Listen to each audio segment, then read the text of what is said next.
Mahigit sa 15,000 tricycle drivers sa Central Visayas ang nabigyan ng cash relief assistance.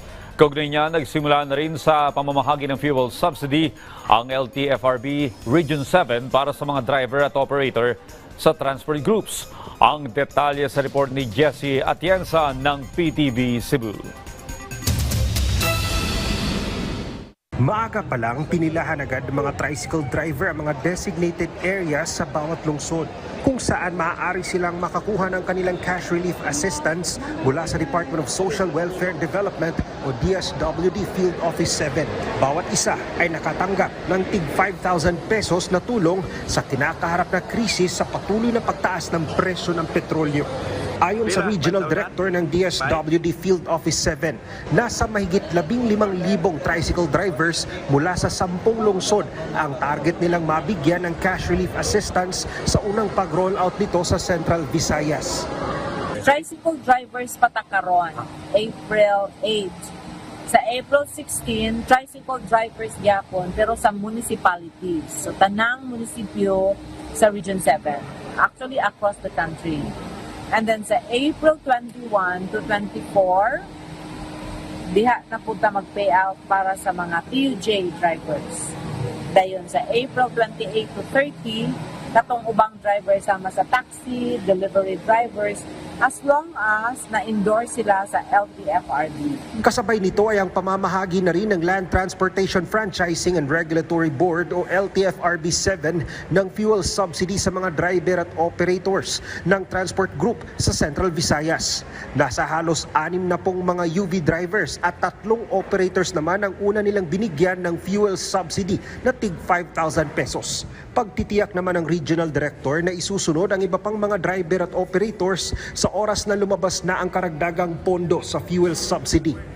So if you could see, this is just part of the efforts ng ating office, ang ating central office in fast-tracking the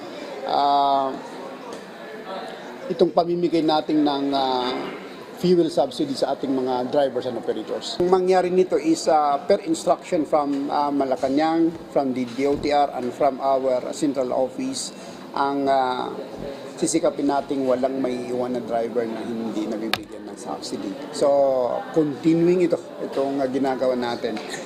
Actually, our target is halimbawa yung mga drivers natin sa Bohol, baka by next week punta tayo ng Bohol to meet them personally para at least doon din sa kanila ibigay para hindi na sila mag-hassle papunta dito. Kabilang sa mga unang nakatanggap ng 5,000 pesos cash na fuel subsidy ay ang UV Express driver na si Legaspino Dano. Nagpapasalamat siya sa malaking tulong na natanggap para kahit papano'y maibsan ang krisis na kinakaharap sa ngayon. Dako kay ko pasalamat sa akong nadawat karon sa 5,000 kay dako kay katabang sa among pambiyahe sa diesel na mo nga pagbiyahe raw ba.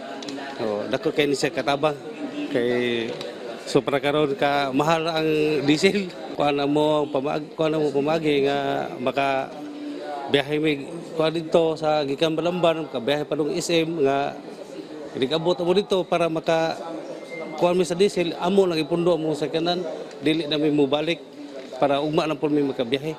Ayon sa LTFRB 7, nasa mahigit 23,000 na mga driver mula sa transport sector sa Central Visayas ang target nilang mabigyan ng fuel subsidy bilang tugon at tulong sa mga PUV drivers na naiipit ngayon sa patuloy na pagtaas ng presyo ng petrolyo. Mula sa PTV Cebu, Jessie Atienza para sa Pambansang TV sa Bagong Pilipinas.